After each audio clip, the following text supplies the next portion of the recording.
Hi, I'm Sarah. I'm one of the Neuro-Ophthalmology fellows at Wills Eye Hospital, and I'm doing the one-year fellowship track. I spend most of my time in the clinic setting, and we only see neuro-ophthalmology patients here in clinic, so it's a great high-yield experience. We usually see about 10 or 15 patients in the morning and another 10 or 15 patients in the afternoon, which is pretty high volume for a typical neuro-ophthalmology clinic.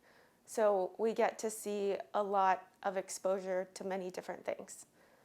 Most of our referrals come from outside ophthalmologists or neurosurgeons, or patients often come in through the Wills ER where they've already been examined by the excellent residents and get sent to us to our clinic, usually with real neuro-ophthalmic pathology. That's always very interesting and exciting to see.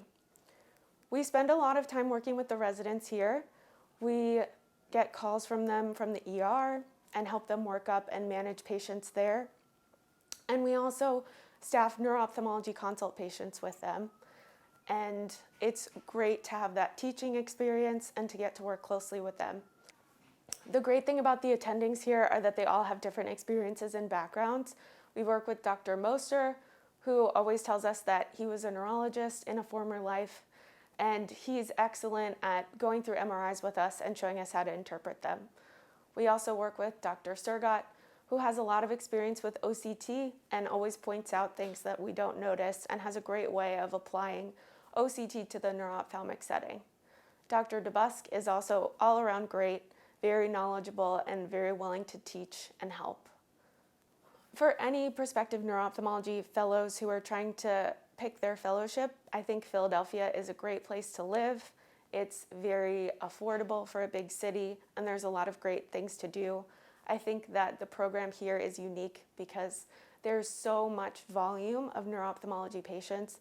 They really come from all over to see us here in clinic, and so we get to see a lot of unique and interesting cases. I've already seen several instances of incredibly rare cases multiple times here in the neuro-ophthalmology clinic that I probably would not see for many years in another type of practice. So I think that training here is great preparation for going on to have a great neuro-ophthalmology career in the future, or just gaining additional skills in the neuro-ophthalmology field in order to use in a different type of practice.